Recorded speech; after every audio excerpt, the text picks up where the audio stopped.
ہم یقیناً حالت عذاب میں داخل ہو چکے ہیں جس سے نکلنے کے لیے بڑے بڑوں کو راستہ سجائی نہیں دے رہا۔ ہم اور ہمارے حکمران دنیا بھر میں تمسخر اور ہنسی ٹھٹے کی علامت بن چکے ہیں۔ بڑے مجمع میں تالی بجاتے ہوئے نریندر مودی کہتا ہے، پاکستان کی ساری ہیکڑی اکڑ ہوں میں نے نکال دی، اسے کٹورا کشکول لے کر پوری دنیا میں گھومنے پر مجبور کر دیا۔ بھارت کے کسی حکمران نے ہماری ایسی ہنسی تو آج تک نہیں اڑائی تھی۔ اس کا صاف مطلب ہے کہ ہم پر اس وقت بدترین حکمران مسلط ہیں، اور یہ دور پاکستان کی تاریخ کا بدترین دور ہے۔ اس فکرے کی تصدیق کے لیے کہیں جانے کی ضرورت نہیں، پاکستان کے ہر کوچہ و بازار میں بسنے والے لوگ اس پر گواہ ہیں۔ یہ ملک ایک ایسی بند گلی میں آ نکلا ہے جس سے نکلنے کا راستہ کسی کو نہیں معلوم، ان کو بھی نہیں سجائی دے رہا، جو بار بار اس ملک کی ڈوبتی ہوئی کشتی کو پار لگانے کے لیے سرحدوں کی حفاظت کی اہمیت کو کچھ عرصے کے لیے پس پشت ڈال کر پاکستان کی معیشت کو بچانے آ نکلتے تھے۔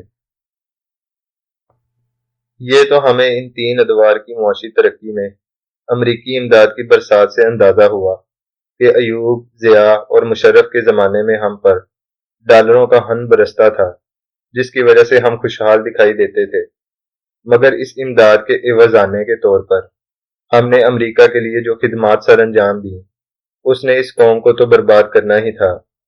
لیکن ایک قسم کی بدترین خرابی ہمارے فیصلہ سازوں اور طاقتور قوتوں میں آ گئی۔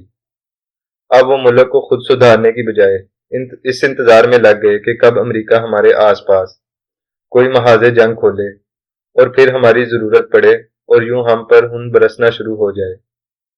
بلاول بھٹو کی تازہ امریکہ یاترا سے واپسی پر دیا گیا یہ بیان کہ امریکہ پاکستان کی افغانستان سے ملنے والی سرحد سے دہشت گردی کے خلاف تحفظ میں ہماری مدد کرے گا، ساتھ ہی 19 جنوری کو امریکی دفتر خارجہ کے ترجمان نیڈ پرائس کا یہ بیان کہ ہم پاکستان کو معاشی طور پر مستحکم دیکھنا چاہتے ہیں، انہیں ملا کر دیکھے تو پس پردہ یہ حقیقت چھپی نظر آئے گی کہ پاکستان کو اب پھر کسی محاذ جنگ پر کام ملنے والا ہے، اور اس خوشی میں ہم جو کئی سال سے بے روزگار تھے ہماری باچھیں کھلی جا رہی ہیں۔ مگر ہماری اس خوشی کو حقیقت میں بدلنے سے پہلے ہمیں جس شدید معاشی بحران سے گزارا جا رہا ہے اس کا مقصد صرف ایک ہے کہ ہماری حالت ریت پر تڑپتے ہوئے اس پیاسے جیسی کر دی جائے جو ایک کٹورا پانی کے لیے ہی اپنا سب کچھ قربان کرنے پر تیار ہو جاتا ہے۔ پاکستان کی ایسی حالت اس سے پہلے کبھی نہیں ہوئی تھی جیسی اس وقت ہے۔ ایٹمی دھماکے کے بعد ہم پر پابندیاں لگیں، ہمارے زر مبادلہ کے ذخائر نہ ہونے کے برابر رہ گئے، لیکن ان دنوں کبھی ایسی شکایت موصول نہیں ہوئی کہ ہماری دوائیاں بنانے کا خام مال، ہمارے مرغی خانوں کے لیے خوراک اور ہماری بے شمار صنعتی اور گھریلو ضروریات کے لیے اشیاء منگوانے کے لیے ہمارے پاس زر مبادلہ موجود نہیں۔ ہماری اس زبوں حالی پر روز ماتم بپا ہوتا ہے، لیکن ارباب اختیار اپنی روش میں سرمست ہیں۔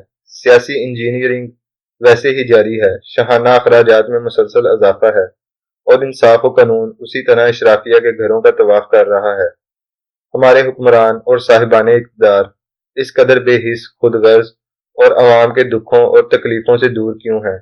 کیا اللہ نے انہیں ایک حساس دل عطا ہی نہیں کیا ہے؟ کیا انہیں لوگوں کے آنسو، آہیں، تکلیفیں اور مصیبتیں بالکل نظر نہیں آتی؟ کوئی سنگ دل سے سنگ دل شخص بھی پاکستان کے ان حالات میں ایسا رویہ نہیں رکھ سکتا جیسا رویہ گزشتہ 10 ماہ کے دوران ان حکمرانوں کا دیکھنے کو ملا ہے۔ یہ نہیں کہ ہم پر افتاد پہلے نہیں ٹوٹی، ایسا ہوتا رہا ہے، لیکن ایسا کچھ اس ڈٹائی سے کوئی نہیں کرتا تھا، اور اس قدر بے خوفی سے کوئی اپنی بے حسی کا دفاع نہیں کرتا تھا۔ ایسی طرز حکمرانی اور ایسے حکمران میرے اللہ کے نزدیک عوام کی بدعمالیوں کا نتیجہ ہوتے ہیں۔ حدیث قدسی ہے، ارشاد فرمایا، میں اللہ ہوں، میں بادشاہوں کا مالک اور بادشاہوں کا بادشاہ ہوں، بادشاہوں کے دل میرے ہاتھ میں ہیں۔ جب میرے بندے میری اطاعت و فرما برداری کرتے ہیں تو میں ان کے حق میں بادشاہوں کے دلوں کو رحمت و شفقت کی طرف پھیر دیتا ہوں، اور جب میرے بندے میری نافرمانی کرتے ہیں تو میں ان کے حق میں بادشاہوں کے دلوں کو غضبناکی اور سخت گیری کی طرف پھیر دیتا ہوں، اور وہ ان کو سخت عقوبتوں میں مبتلا کرتے ہیں۔ یہ تو ہے وہ اصول جو ہمارے حکمرانوں سے متعلق بیان کیا گیا ہے۔ لیکن ہم جیسی قوم کے بارے میں اللہ نے قرآن پاک میں ایک اہم فیصلہ صادر فرما دیا ہے، اور آج ہم جس معاشی بحران کا شکار ہیں اس کا اشارہ قرآن پاک میں یوں ہے: جو میرے ذکر سے منہ موڑے گا اس کے لیے دنیا میں تنگ زندگی، اور قیامت کے روز ہم اسے اندھا اٹھائیں گے۔ ذکر سے مراد قرآن پاک ہے، یعنی جب ہم اس کے درس نصیحت سے منہ موڑیں گے تو ہمارے ساتھ ایسا ہی ہوگا۔